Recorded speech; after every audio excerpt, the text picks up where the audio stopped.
limited beliefs that are going to impose on us by school teachers growing up, surrounding family, uncles, yeah. Exactly. Like, by not giving a shit about what they think. That you do though, because you asked the question.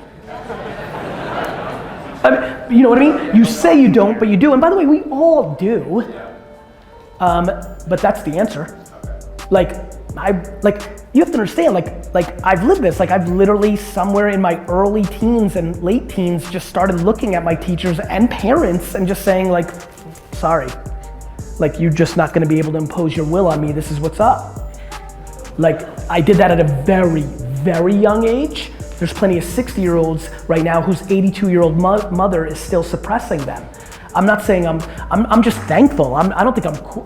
Please know that I'm not saying that because I think I'm cool. I think I was lucky by given the chemicals that I was given DNA-wise to have the audacity to do that. I don't know where that came from. It's not like I read a book or trained myself as a 15-year-old to be like, okay, I'm not gonna care what anybody thinks. That's insane. You know, and the other thing is, what's interesting, and you've heard this from me, I'm also pushing from the other direction. I genuinely don't give a crap about what anybody thinks, and I equally think I care about what you all think, which is what makes me the guy that I am. I'm pulling from opposite sides.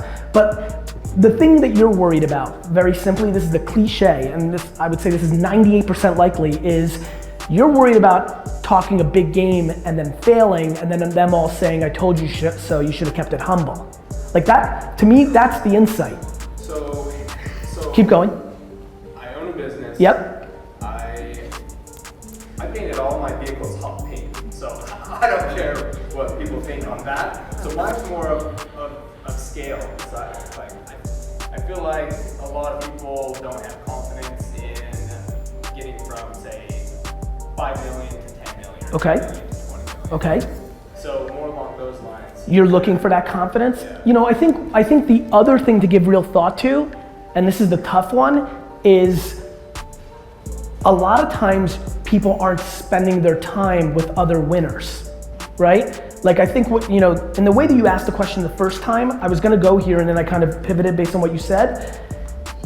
You might have to move, right?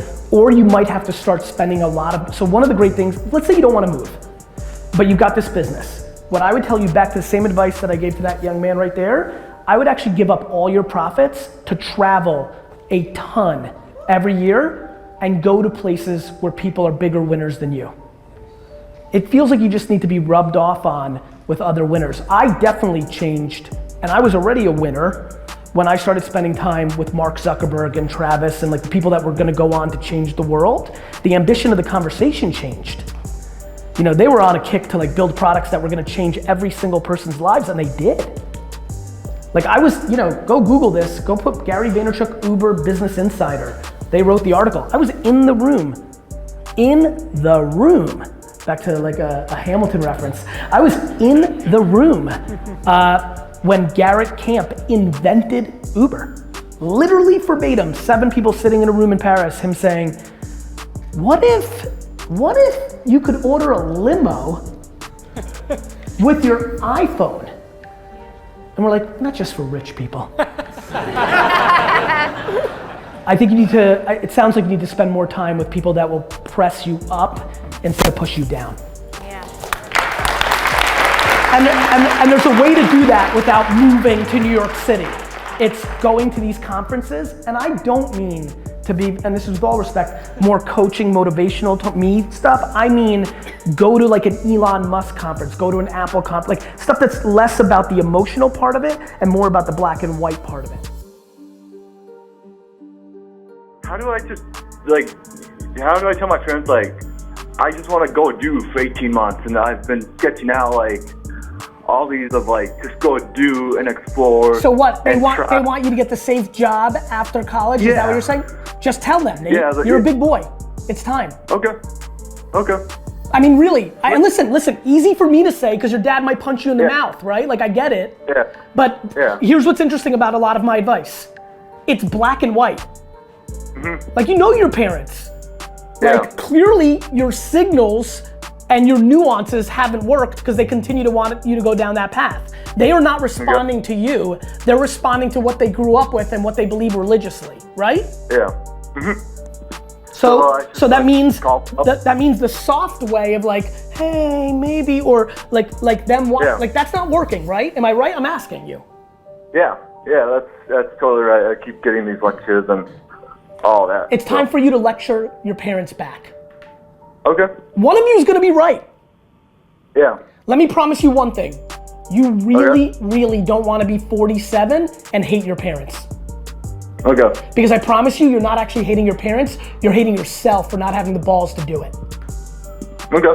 You want me to come over and have that talk with you? That'd be great, but You think you got this? Okay, I'll give them a call right after this. Dude, call them right now and tweet me how it went. Okay. Now, you know I'm gonna literally have, since Chris isn't doing anything, I'm gonna have you he's gonna bother you the rest of the day. Listen, while we're like, let me pump you up a little bit more. I will be your corner man. Yeah. You start with mom and dad, or mom or dad, whoever you get, I love you. I love you. Okay. Yeah. I'm 23 years old, 22 years old. Once I'm done with this, I did this for you. Now I have to do something for myself. It's high risk, high reward, but when you're 23, that's what you do, because I'm not gonna be able to do this when I'm 47, because it's not gonna be practical. It is practical, mom and dad, for me for 18 months to just go and do and discover myself. I've been doing the thing for you my whole life. It's time that I do something for me. And if you can't support me in that, that's fine. I prefer you do, but I've gotta do this as a man. Okay, yeah. You don't sound pumped enough, Nate. What are you scared of? Talk to me, help me. I'm not letting, this is why I'm doing the call-in show, because the old show, I would have done your tweet, I would have answered it, I would have felt great, and then you wouldn't have done it. And I could feel like I've almost got you there, but I'm telling you right now, I don't think you're gonna do it. And if you're gonna do it, you're gonna do it half-assed. So help me here. Listen, I'm on your team, so help me here understand what you're scared of. Tell me the truth. Okay, so for me, just because of the pedigree and how much education and they've sacrificed having a safe job so I can do what I want. I don't want to disappoint. If that makes sense. Nate, let me help you here. Yeah. Disappoint for 18 months and then make them feel good again. Okay.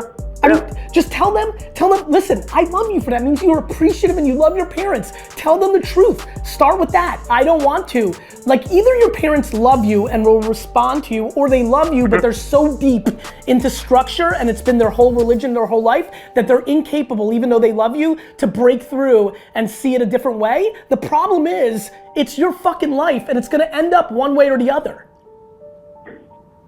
Wow, yeah, that's just broke through, yeah. It's not that they're, right? You just gotta tell them, I don't wanna let you down, and just remind them, it's only 18 months. Tell them for the next fucking 60 years, you can do the same thing that makes them feel great. You need 18 months. Can they give you 18 months? All you want is 18 months. Yeah, and I wrote down the date, November 12th, 2018. That's sign a fucking bullshit contract. Give yourself 18 months and then show them. Okay. Are you gonna do it now? Yep, I'm gonna hang up and call right now. Help me understand who is gonna be more critical. Who do you think's more scared of this move? My mom. Okay, just go there, man. Just say, Mom, I love you with all my heart. I'm so thankful for your sacrifices. All I need is 18 months. I can't live with this regret in my 30s, 40s, or 50s because I'm gonna crack and I'm gonna be a broken man. I need 18 months, and I promise you, if I can't get traction, I'll go wherever the hell you want me to work. You have to understand. What? I know, and it's not even the close people's judgment. No, the strangers' judgment. It's the nearest, mom's brother. Yes. And that hurts. No. The strangers, to your point, I say it a lot, but you also know I talk about mothers and fathers and sisters and brothers. Yeah. But you're gonna resent them. You're gonna end up resenting them.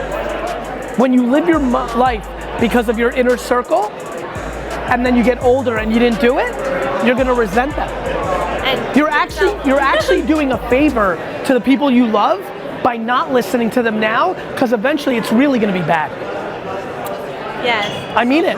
It's very true. Look at this mirror right here. Yeah. What he's saying is exactly the truth. Because I haven't done all the things because I listen to my family. 100%. Because you have to understand, mothers and fathers, by nature with children, play defense. They play defense. They're driven by fear. It's scary when you love something that much. And life's happiness comes from offense. I always told her what you're saying in your videos, that you have to do it for yourself, and then the people will come. 100%.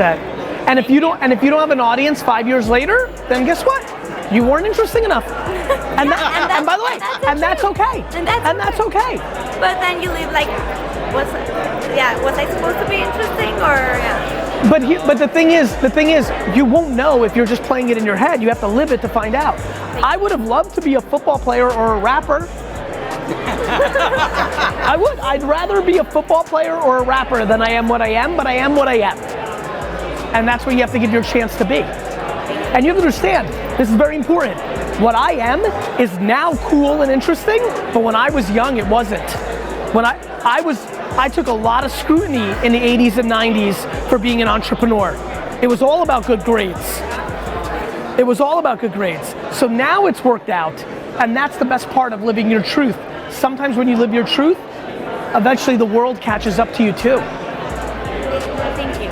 You can still be a rapper, maybe a football player. Definitely not a football player. He's a Maybe bit a of a rapper. challenge. You're right. I'm starting to think